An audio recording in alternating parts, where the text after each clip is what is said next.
I would like to invite my two colleagues here, because behind each important manager, behind each successful manager, there is more successful team. So today we will speak, the three of us. I would like to remind you, first of all, a quote from yesterday about this, that you have, and in fact this is a request from me as well, to forget about the HR, to forget about your companies, and to forget about your positions. Please sit down comfortably in your chairs and listen and watch, in fact, to the news. Now to a major problem in the workplace. Toxic employees. The Philadelphia Inquirer reporting on a business owner who fired his star worker because he says the employee created a toxic environment. And after the employee was gone, productivity went up by more than a third. We have Tori Johnson joining us now to discuss this. How you doing, Tori? Hey, good morning. So, you know what? This is one of those things where we know that toxic workers definitely take a toll. Decreased productivity, higher turnover, just miserable employees, if you will. And there's things that you can do about it, and that's what's important, which is to take action. And the action can come from either bosses or from the workers just like us. If you are a boss, there's, I think, two options. Offer better training, coaching. If that doesn't work, termination should be a very viable option that's on the table.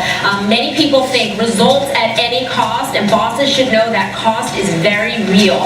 If you are an employee and you are dealing with somebody who is a bully, a gossip, they just lack stability, set boundaries, refuse to engage, speak up to that person, let them know what specifically is offensive, and of course, seek support. Seek support from compassionate colleagues, from higher ups, from HR, let them know about the specific incidents and the impact, and ask for help. Oh, but you're saying get right to the heart of it. Okay, Tori, thanks very much.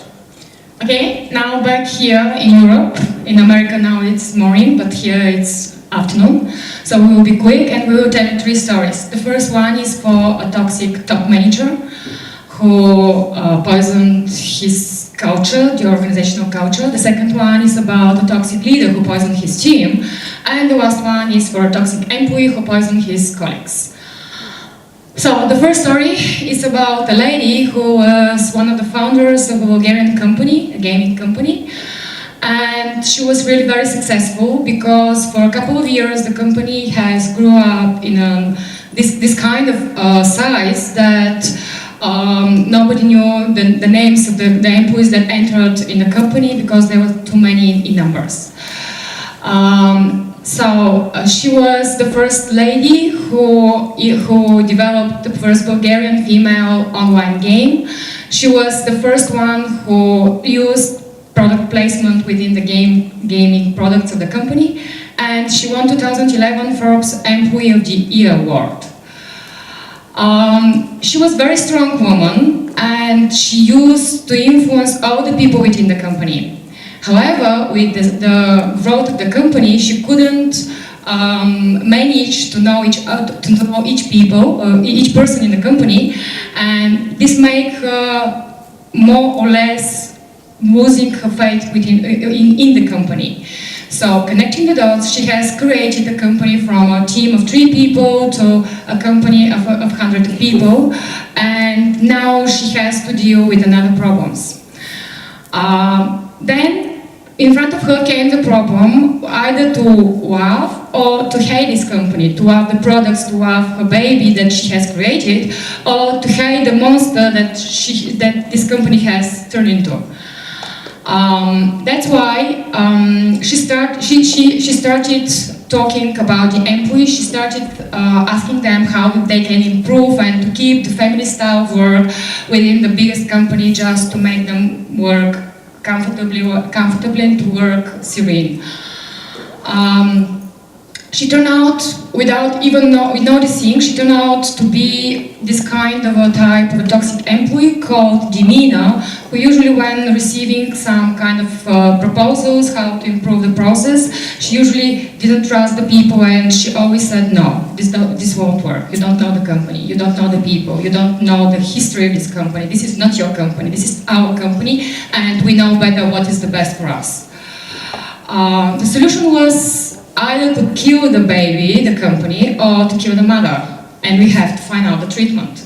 what to do.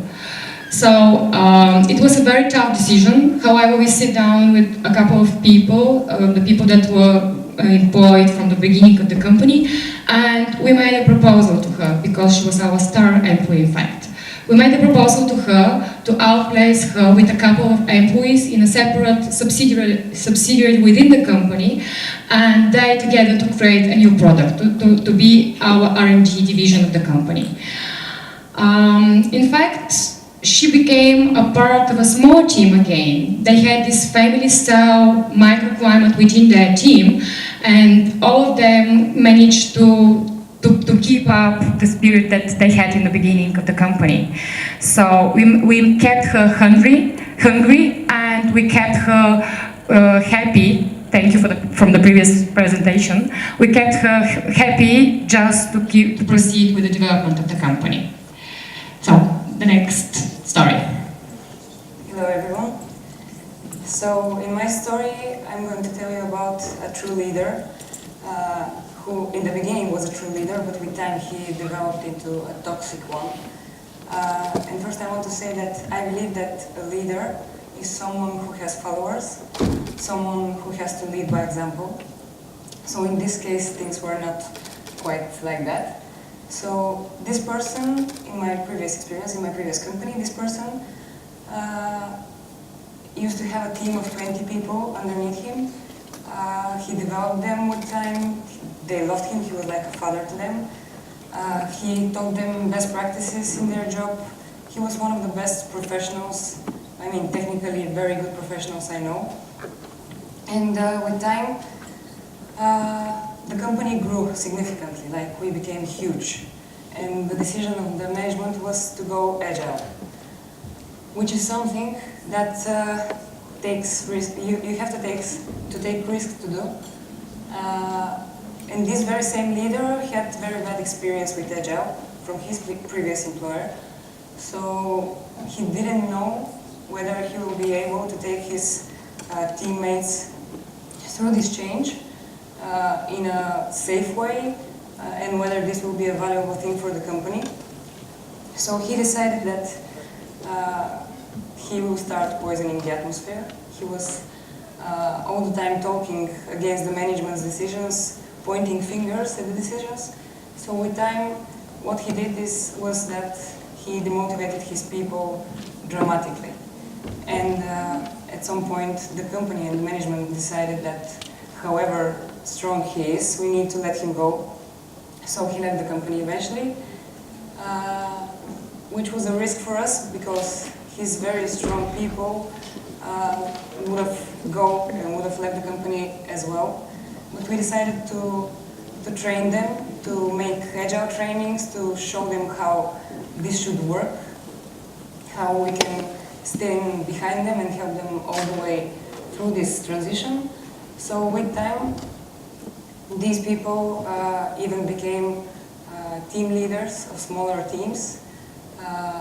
They went through this change. They understand that if you take risks from time to time and embrace change, you develop that way and you cannot become worse. You will always become a better leader or a professional.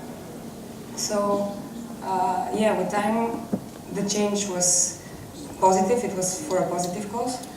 And our leader, a year later, he decided that he wants to come back, but his small family of 20 people didn't want him back.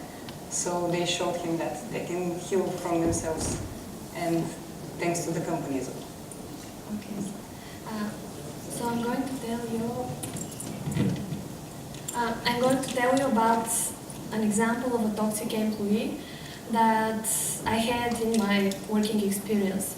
So the toxic employee could be many different types. You have probably met many of them.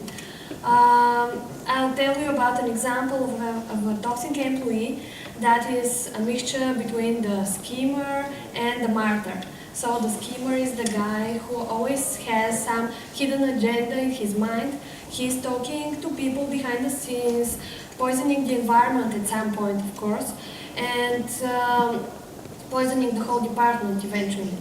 At the same time, the martyr Literally, this means a person who sacrifices himself for his beliefs and eventually dies. Okay, in the company and at the workplace, this person will not die, of course, but he acts as if he has the same fate. He is the victim, he is sacrificing himself, working so hard, giving his best, and no one appreciates him enough.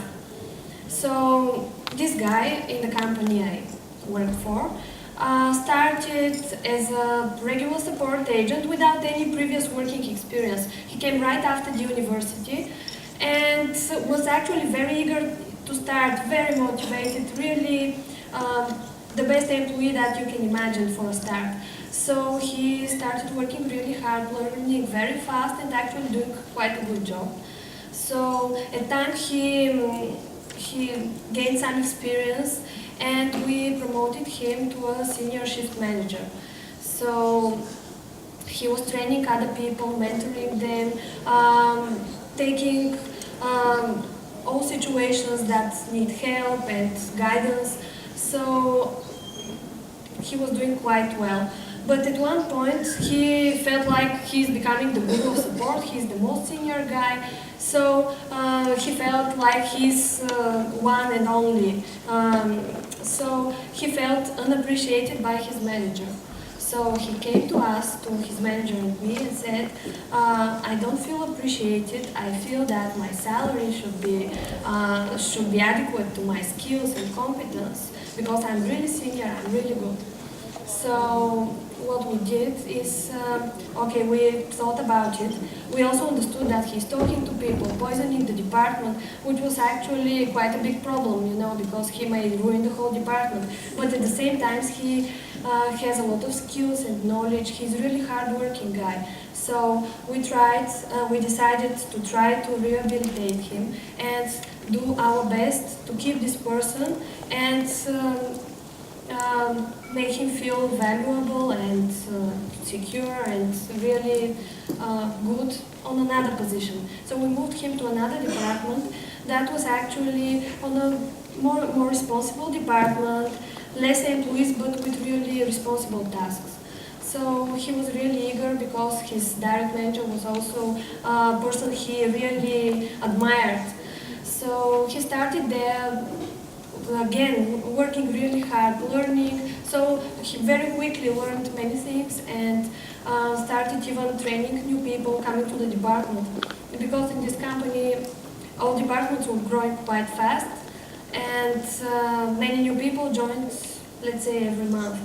So he was training, mentoring people again, doing a really good job, taking the tasks that other people didn't like that much and actually filling the gaps and doing everything for the department. But again, at some point, 6 months passed and he came again feeling not appreciated. He wanted again a salary update and better conditions because he said he's the most senior guy in the department. He's really one of the most valuable people. At that point, we realized this is actually not the case because he joined a department where there were other senior people and for sure he was not the best one. So he really kind of, his self-esteem grew up to the sky. So it was really unrealistic. So we thought about it and finally decided that it would be better to let him go. When it comes to a toxic employee, you actually have two options. One option is to rehabilitate the person, try to change his role, his position, and put him in a position where he will feel better and he will be more useful to the company. But if this doesn't work, actually the other option is to let him go. So we asked the person to come to a meeting with us and we told him that of course with the needed compensation we advised him to take a break, to leave the company and start afresh. So he actually partied with us quite well, with very friendly feelings. And after that the department actually felt much better. We saw the results quite fast actually, and the atmosphere really changed for the better. So that's my story about the toxic employee.